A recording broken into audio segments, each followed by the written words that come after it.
Challenging star ದರ್ಶನ್ಗೆ 10 ದಿನಗಳ ಕಾಲ ತಾತ್ಕಾಲಿಕ ರಿಲೀಫ್ ಸಿಕ್ಕಿದೆ. ಸುಪ್ರೀಂ ಕೋರ್ಟ್ನಲ್ಲಿ ಇಂದು ಚಿತ್ರದುರ್ಗದ ರೇಣುಕಾಸ್ವಾಮಿ ಕೊಲೆ ಪ್ರಕರಣದ ಜಾಮೀನು ಅರ್ಜಿ ವಿಚಾರಣೆ ನಡೆಯಿತು. ವಾದ ವಿವಾದ ಆಲಿಸಿದ ನ್ಯಾಯಾಧೀಶರು ಆದೇಶವನ್ನ ಕಾಯ್ದಿರಿಸಿದ್ದಾರೆ. ಹಾಗಾದ್ರೆ ವಕೀಲರು ಏನೆಲ್ಲ ವಾದ ಪ್ರತಿವಾದವನ್ನ ಮಂಡಿಸಿದ್ರು ಅನ್ನೋದರ ಕಂಪ್ಲೀಟ್ ಡೀಟೇಲ್ಸ್ ಇಲ್ಲಿದೆ ನೋಡಿ.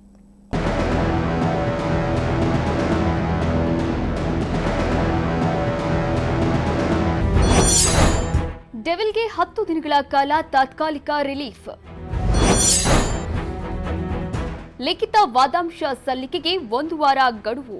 ಚಿತ್ರದುರ್ಗದ ರೇಣುಕಾಸ್ವಾಮಿ ಕೊಲೆ ಪ್ರಕರಣದ ಜಾಮೀನು ಅರ್ಜಿ ವಿಚಾರಣೆ ಇಂದು ಸುಪ್ರೀಂ ಕೋರ್ಟ್ನಲ್ಲಿ ನಡೆಯಿತು. ನ್ಯಾಯಾಧೀಶ ಪ್ರತಿವಾಲಾ ಹಾಗೂ ನ್ಯಾಯಾಧೀಶ ಮಹದೇವನ್ ನೇತೃತ್ವದ ಪೀಠದಲ್ಲಿ ವಕೀಲರು ತಮ್ಮ ವಾದವನ್ನ ಮಂಡಿಸಿದ್ದಾರೆ. ಸರ್ಕಾರದ ಪರ ಹಿರಿಯ ವಕೀಲ ಸಿದ್ಧಾರ್ಥ ಲೂತ್ರಾ ವಾದವನ್ನ ಮಂಡಿಸಿದ್ರು. ದರ್ಶನ್ ಸೇರಿದಂತೆ 7 ಆರೋಪಿಗಳಿಗೆ ಹೈಕೋರ್ಟ್ ನೀಡಿರುವ ಬೇಲ್ ರದ್ದು ಮಾಡುವಂತೆ ಮನವಿ ಮಾಡಿದ್ರು. ಆರೋಪಿಗಳು ಬಹಳ ಪ್ರಭಾವಿಗಳು, ಹೀಗಾಗಿ ಅವರು ಜೈಲಿನೊಳಗೆ ಇರಬೇಕು ಎಂದು ಸುಪ್ರೀಂ ಕೋರ್ಟ್ ನ್ಯಾಯಾಧೀಶರ ಮುಂದೆ ವಾದ ಮಂಡನೆ ಮಾಡಿದ್ರು.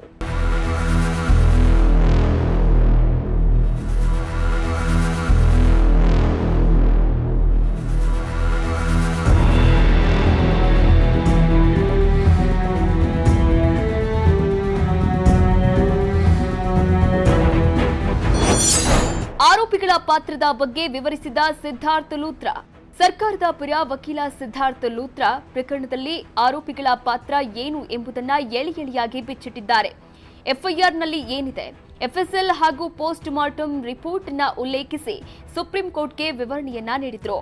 ಕಳೆದ ವರ್ಷ ಚಿತ್ರದುರ್ಗದ ರೇಣುಕಾಸ್ವಾಮಿ ಮರ್ಡರ್ ಆಗಿದೆ. ಆರೋಪಿ ದರ್ಶನ್ ಸೇರಿದಂತೆ 14 ಮಂದಿ ಜೈಲು ಸೇರಿದ್ದರು. ವಿಚಾರಣಾಧೀನ ಕೈದಿಗಳಾಗಿ ಜೈಲಿನಲ್ಲಿದ್ದವರು ಜಾಮೀನು ಪಡೆದು ಹೊರಗೆ ಬಂದಿದ್ದಾರೆ.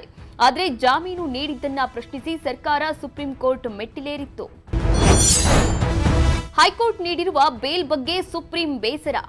ಆರೋಪಿಗಳಿಗೆ ಹೈಕೋರ್ಟ್ ನೀಡಿರುವ ಜಾಮೀನಿನ ಬಗ್ಗೆ ಸುಪ್ರೀಂ ಕೋರ್ಟ್ ಬೇಸರ ವ್ಯಕ್ತಪಡಿಸಿದೆ. ಇಬ್ಬರು ಪ್ರತ್ಯಕ್ಷದರ್ಶಿಗಳ ಹೇಳಿಕೆ ಯಾಕೆ ನಂಬಬಾರದು? 164 ಹೇಳಿಕೆಯನ್ನ ಈ ಹಂತದಲ್ಲಿ ಯಾಕೆ ಪರಿಗಣಿಸಬಾರದು? ಎಫ್ಎಸ್ಎಲ್ ಸಾಂದರ್ಭಿಕ ಸಾಕ್ಷ್ಯಗಳನ್ನ ಯಾಕೆ ನಂಬಬಾರದು?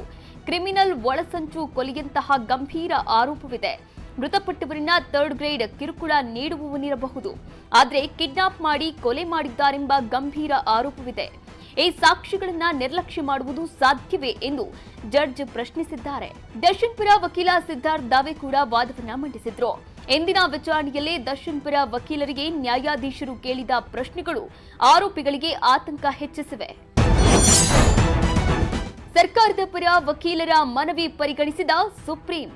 ಹೈಕೋರ್ಟ್ ಜಾಮೀನು ತೀರ್ಪಿನ ಬಗ್ಗೆ ಸುಪ್ರೀಂ ಕೋರ್ಟ್ ಆಕ್ಷೇಪ ವ್ಯಕ್ತಪಡಿಸಿದೆ. 6 ತಿಂಗಳೊಳಗೆ ಪ್ರಕರಣದ ಟ್ರಯಲ್ ಮುಗಿಸುತ್ತೇವೆ, 65 ಸಾಕ್ಷಿಗಳ ವಿಚಾರಣೆ ನಡೆಸುತ್ತೇವೆ ಎಂದು ಸರ್ಕಾರದ ಪರ ವಕೀಲ ಸಿದ್ಧಾರ್ಥ ಲೂತ್ರಾ ಹೇಳಿದ್ದಾರೆ. ಇದನ್ನೆಲ್ಲ ಪರಿಗಣಿಸಿದ ಸುಪ್ರೀಂ ಕೋರ್ಟ್ 1 ವಾರದ ಒಳಗೆ ಲಿಖಿತ ವಾದಾಂಶ ಸಲ್ಲಿಸಲು ಅವಕಾಶ ನೀಡಿದೆ. ವಾದಾಂಶ ಸಲ್ಲಿಕೆ ಬಳಿಕ ಆರೋಪಿಗಳ ಜಾಮೀನು ಆದೇಶ ಪ್ರಕಟಣೆ ಮಾಡುವುದಾಗಿ ಹೇಳಿದೆ. ನಾಳೆ ಥೈಲ್ಯಾಂಡ್ನಿಂದ ದರ್ಶನ್ ವಾಪಸ್. ಡೆವಿಲ್ ಸಿನಿಮಾ ಶೂಟಿಂಗ್ ಆಗಿ ಕೋರ್ಟ್ ಅನುಮತಿ ಪಡೆದು ಥೈಲ್ಯಾಂಡ್ಗೆ ತೆರಳಿದ್ದ ನಟ ದರ್ಶನ್ ನಾಳೆ ಬೆಂಗಳೂರಿಗೆ ವಾಪಸ್ ಆಗಲಿದ್ದಾರೆ. ಒಟ್ನಲ್ಲಿ ದಾಸನಿಗೆ ತಾತ್ಕಾಲಿಕ ರಿಲೀಫ್ ಸಿಕ್ಕಿದ್ದರೂ ಕೂಡ ದಾಸನಿಗೆ ಮಾತ್ರ ಟೆನ್ಷನ್ ಕಡಿಮೆಯಾಗಿಲ್ಲ. Varalakshmi L, news desk, Karnataka news beat, Bengaluru.